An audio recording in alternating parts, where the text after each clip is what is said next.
हिमाचल मंत्रिमंडल की हुई बैठक। सीएम सुक्खू की अध्यक्षता में हुई कैबिनेट की मीटिंग।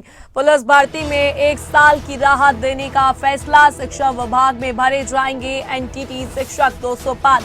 डॉक्टरों के भी भरे जाएंगे। देहरा को भी हिमाचल सरकार ने दी सौगात। इस वक्त की बड़ी जानकारी आप तक पहुंचा रहे हैं। एसपी दफ्तर और एएसआई लोक निर्माण दफ्तर खोलने की कैबिनेट ने मंजूरी दी। चुनाव के बाद खोले जाएंगे कार्यालय।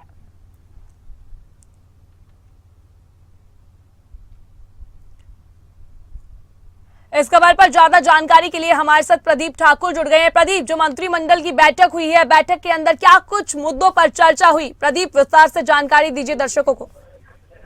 बिल्कुल, देखिए, लगभग 3 महीने के बाद ये कैबिनेट बैठक हुई है और इसमें काफी महत्वपूर्ण एजेंडा आइटम इस पर लगाए गए थे और खास तौर पर नई भर्तियों को लेकर, रोजगार के द्वार खोलने को लेकर हम इसको अहम कैबिनेट बैठक कह सकते हैं। और इसमें जो पुलिस भर्ती से जुड़ा हुआ एक विषय चल रहा था, उसमें 1 वर्ष की आयु सीमा में छूट देने को कैबिनेट ने अपनी मंजूरी आज दे दी है। 1226 पद भरे जाने हैं और हिमाचल प्रदेश लोक सेवा आयोग के माध्यम से इनको भरा जाना है। तो अब सामान्य वर्ग के जो उम्मीदवार होंगे वो 18 से 26 वर्ष की आयु के, और SC, ST और अन्य पिछड़ा वर्ग और गोरखा और जो प्रतिष्ठित खिलाड़ी हैं वो 18 से 28 वर्ष के, और होमगार्ड 20 से 29 वर्ष के जो भी होंगे वो पुलिस विभाग में कांस्टेबल भर्ती पद के लिए पात्र होंगे। इसके साथ साथ जो एनटीटी टीचर का भी एक मसला चल रहा था, उसमें भी 6297 स्कूलों में इनकी नियुक्ति को लेकर मंजूरी मिल गई है।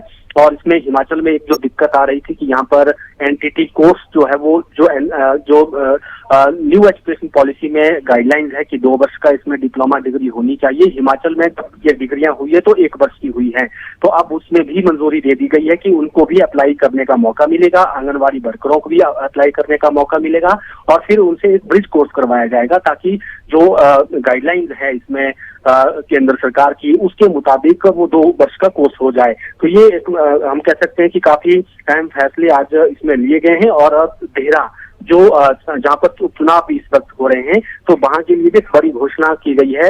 वहां पर पुलिस जिला जो है उसको घोषित किया गया है। एसपी का कार्यालय वहां पर अब खुलेगा और उसके साथ साथ अधीक्षण अभियंता लोक निर्माण का एक कार्यालय भी वहां पर खुलेगा। तो ये 2 बड़ी सौगातें दी गई हैं, लेकिन अभी क्योंकि उपचुनाव है तो ऐसे में वहां पर अभी खोले नहीं जा सके, क्योंकि उपचुनाव के बाद इन दोनों कार्यालयों को वहां खोला जाना है।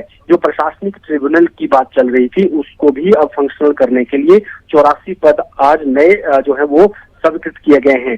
286 DPE जो स्कूलों में शारीरिक शिक्षा देते हैं +1-2 के छात्रों को, उनका काफी इसमें एक मसला चल रहा था कि प्रवक्ता पदनाम उन्हें मिलना चाहिए, उसको भी आज कैबिनेट ने मंजूरी दे दी है। और हिमाचल जिस तरह से वित्तीय परिस्थितियों से घिरा हुआ है, परेशानियां जो है यहाँ पर आ रही है आर्थिक रूप से, अब रिसोर्स मोबिलाइजेशन कैसे किया जा सकता है, संसाधन कैसे बढ़ाए जा सकते हैं, वित्त व्ययता कैसे रोकी जा सकती है, फिजूल खर्ची कैसे रोकी जा सकती है, इसको लेकर एक कैबिनेट सब कमेटी का गठन किया गया। उप मुख्यमंत्री मुकेश अग्निहोत्री की अध्यक्षता में 1 महीने में ये अधिकारियों के साथ बैठक करेगी और फिर कुछ सुझाव तैयार करके कैबिनेट में रखे जाएंगे। उसके हिसाब से आगे काम किया जाना है।